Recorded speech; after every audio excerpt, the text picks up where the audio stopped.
अगर तू मुक्त होना चाहता है तो ये सारे आकर्षण तुझे छोड़ देने होंगे, इन बंधनों को हटा देना होगा। कलह है और आकर्षण, ये ग्रंथियां खोल देनी होंगी।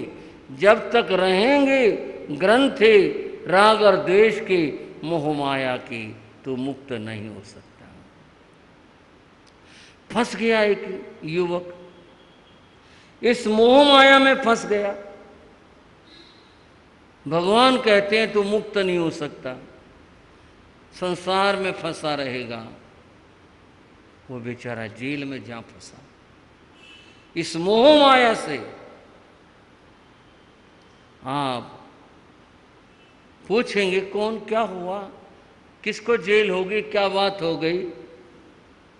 यही बात कापिलीय नाम के 8वें अध्याय में उत्तराधयन सूत्र में चल रही है।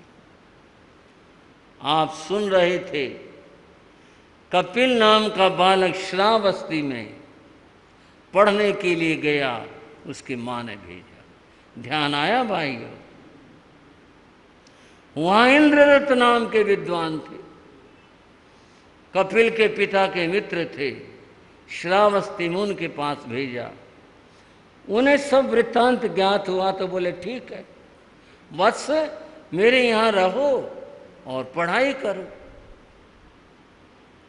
तब तो बालक छोटा था, यही कोई एक उम्र कह लो, 10 साल कह लो, 12 कह लो, हो सकता 8 का, ये छोटा था। पर मन में एक लगन थी, मेरे पिता राजपुरोहित थे, मैं राजपुरोहित बनूंगा, मैं पढ़ाई करूंगा और मन से पढ़ाई करूंगा। वो पढ़ने लग गया, मन से पढ़ता रहा, ज्ञान बढ़ता रहा, समय आगे सरकता रहा। और समय आया, वह यौवन में प्रविष्ट हुआ, बड़ा हो गया। पंडित इंद्रदत्त देखते, अब ये बच्चा बड़ा हो गया, इसकी ज़रूरतें भी बढ़ गई। छोटा था तो अनुशासन और था, भी ये बड़ा हो गया, इसका मन भी बाहर घूमने फिरने को होता है, कुछ खाने पीने का होता है, कुछ पहनने का होता है। गुरुकुल में तो इससे पहले हम मुक्त कर देते हैं, पर इसने अभी और पढ़ना है, कुछ सोचा जाए इसके लिए। पंडित इंद्रदत्त के एक मित्र थे, श्रेष्ठी श्रावस्ती के मान्य सेठ, वो उनके पास गए और जाकर बोले, सेठ जी आओ, पंडित जी एक काम आया था। मैं, क्या काम? बोलो, हुक्म करो। मेरा एक विद्यार्थी है, वो अब युवा हो गया है, पढ़ने में उसकी बड़ी रुचि है और वो पढ़ रहा है, मन लगा करके पढ़ रहा है, उसने और भी पढ़ना है, उसका कुछ प्रबंध करना है। क्या करना है? उसको रहने को कोई जगह मिल जाए, उसके भोजन का प्रबंध हो जाए तो उसकी पढ़ाई हो सकती है। हो जाएगा, कोई बात नहीं। हमारा पुराना मकान है, खाली पड़ा हुआ है, तो वो वहाँ कमरा ले ले, वहाँ रह जाए, भोजन की व्यवस्था हम कर देंगे उसकी। और आप तो बहुत बड़ा काम कर रहे हो जो पढ़ाने लग रहे हो, बहुत अच्छी बात है। कुछ रुचियां होती हैं अपनी अपनी। बंधुओं, एक बार हम कैलाश नगर दिल्ली में ठहरे हुए थे, तब गुरु महाराज इस धरा को शोभायमान कर रहे थे।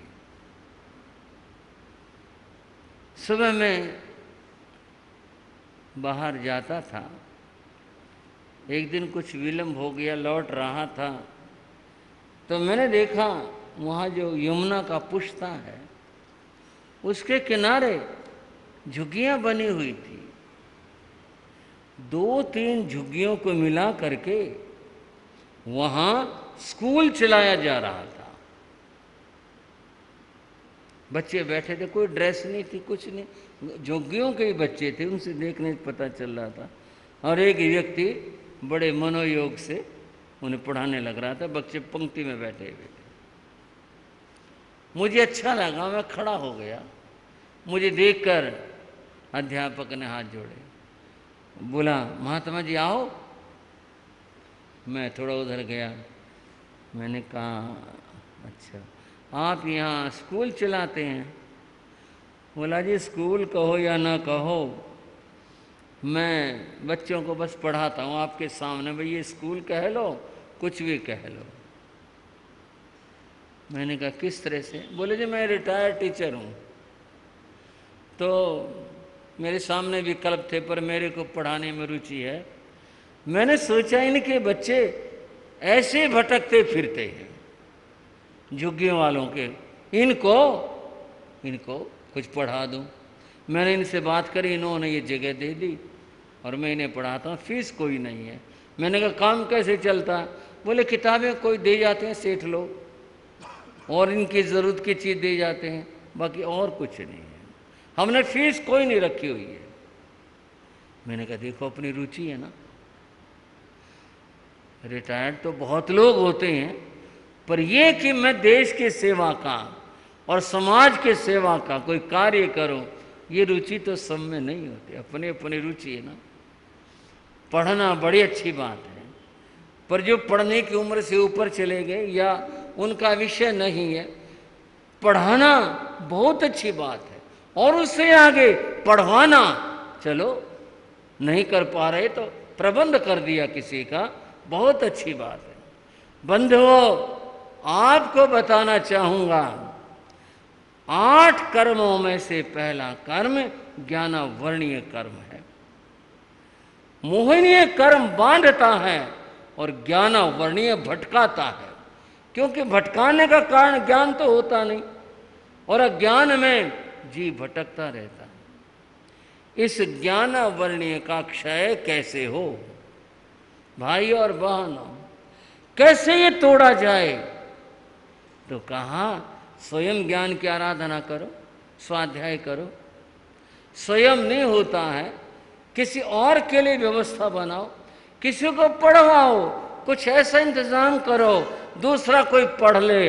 और सुनो, जो अध्ययन की उपकरण है, पुस्तक है, कॉपी है, कलम है, दूसरी चीजें हैं, आप ये दूसरों को उपलब्ध करवाओ।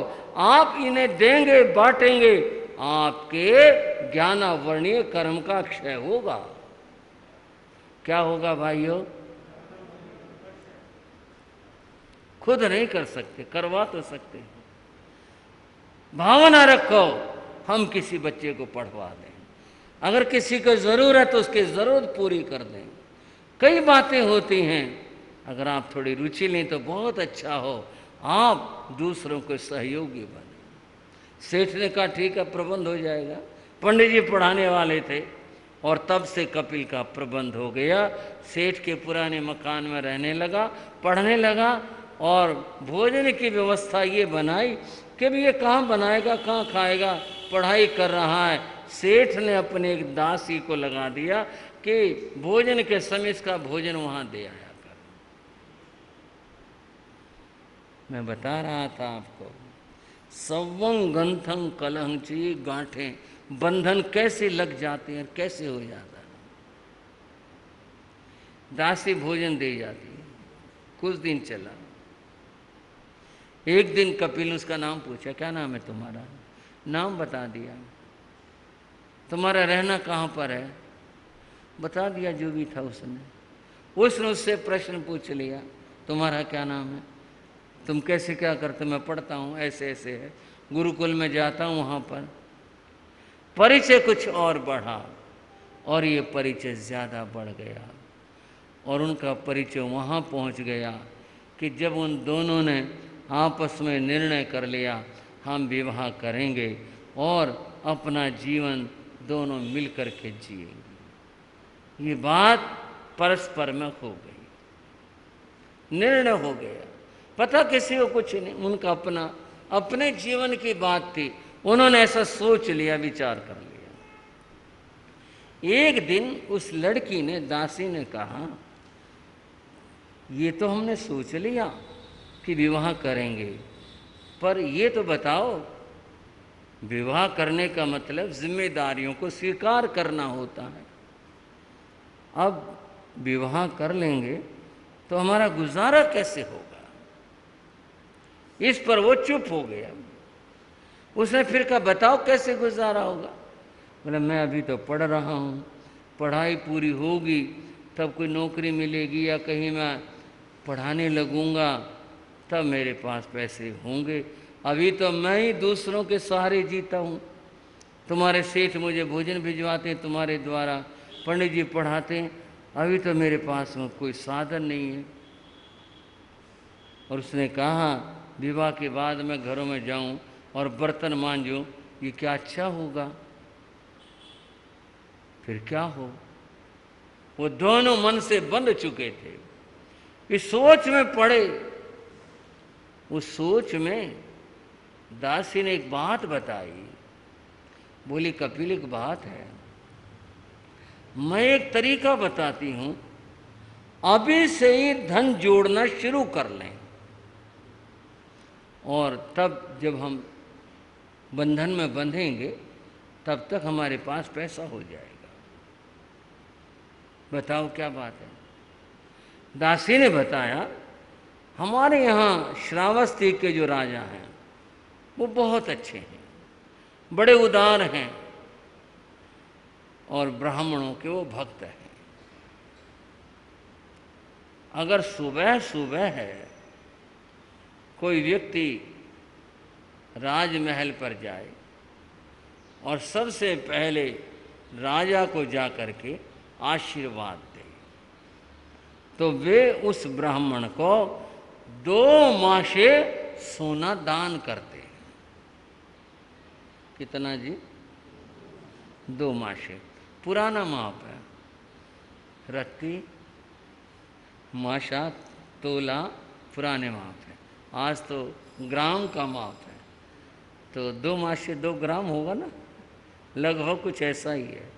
ये तुम करो, कुछ करना नहीं पड़ेगा, हर रोज जाया करो और जा करके राजा को आशीर्वाद दो और सोना ले आया करो, हमारे पास सोना इकट्ठा हो जाएगा और फिर तब तक जब हम विवाह करेंगे हमारा घर भी हो जाएगा, हमारा गुजारा अच्छे से चल पड़ेगा। ये तो तुमने बहुत अच्छा बताया, मुझे तो पता भी नहीं था। बोले, हाँ, मैंने सोचा मुझे पता था। ठीक है, मैं ये काम कल से ही शुरू कर देता हूँ। दासी खाना देकर चली जाती थी। कपिल सुबह में उठा, उसको लगन थी और वह गया राजा के महल पर। द्वारपाल ने कहा, कौन हो, क्या बात है? मैं ब्राह्मण हूँ। अच्छा, कैसे आए हो? राजा का आशीर्वाद देने आया हूँ। अच्छा, दान लेने आए हो? बोले, हाँ दान लेने आया। वो तो भाई पहले कोई आ चुका, तुम तो विलंब से आए हो। एक ही व्यक्ति को देते हैं ना, तो तुम देर से आए, अब तो दरवाजे में प्रवेश नहीं हो सकता। वो चला गया। उसने कहा, देर हो गई, चलो कल चलता हूँ। दूसरे दिन उससे पहले गया तो उस दिन भी यही बात होगी। बोले, कोई पहले आ चुका। उसे ठीक से समय नहीं पता था भाई कितने बजे पहुंचना होता है। तीसरा दिन भी व्यर्थ गया। उसके तो मन के अंदर बड़ी झुंझलाहट सी हो गई और मन में कहा, सोचने लगा, क्या बात है, मैं और जल्दी चलूंगा, मैं आधी रात को चलूंगा, देखूंगा कौन आएगा।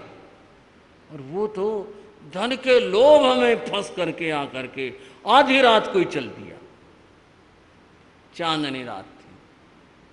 कपिल अपने घर से निकल पड़ा था, जा रहा था। उस समय नगर में चौकीदार घूम रहे थे। उन्होंने युवक को जाते हुए देखा। क्या मतलब है, कौन है ये, इस समय कहाँ जा रहा है? चौकीदार ने सीटी बजाई, आवाज़ दी, उसको रोका और धमका करके पूछा, कौन है तू, कहाँ से आ रहा है? उसकी धमकी भरी आवाज़ से वो घबरा गया और कुछ उत्तर देता उसकी ज़बान लड़खड़ा गई। मैं सब जानता हूँ, तो क्या बात बताना चाहता है और क्या बातें बनाना चाहता है? चल जेल में चल। चोरी करने निकला और कह रहा घर से ऐसे कर रहा है, घर से आ रहा हूँ, तेरे लक्षण है घर से आने के। उसने उसको पकड़ा, हथकड़ी बांधी और ले गया, चल। जाकर जेल में बंद कर दिया। वो रोया, ये क्या हुआ? इसकी तो उम्मीद भी नहीं थी, पता भी ना था मुझे तो कि भाई ऐसा भी हो जाता है। रात भर वो रोता रहा। सुबह हुई, थोड़ा दिन चढ़ा, राजा का दरबार लगा जहां अपराधी पेश किए जाते थे। जो भी पिछले दिन के अपराधी थे पेश किए गए। कपिल का भी नंबर आया। कपिल तो बहुत घबराया हुआ था, पता नहीं क्या होगा, और बड़ी समस्या थी। सेठ सुनेंगे और मेरे आचार्य सुनेंगे, मैं क्या सफाई दूंगा? वो कहेंगे तो ये काम करता रात को, तो चोरी करने निकला था, किसको बताऊंगा? मैं दान मांगने आया था। वो बहुत घबराया हुआ था। जब उसका नंबर आया, राजा के सामने पेश हुआ। राजा ने एक दृष्टि डाली, देखा, राजा राजा होते हैं। फिर वो तो बहुत नेक दृष्टि का राजा था, उसने पहचाना ये युवक चोर तो नहीं लगता।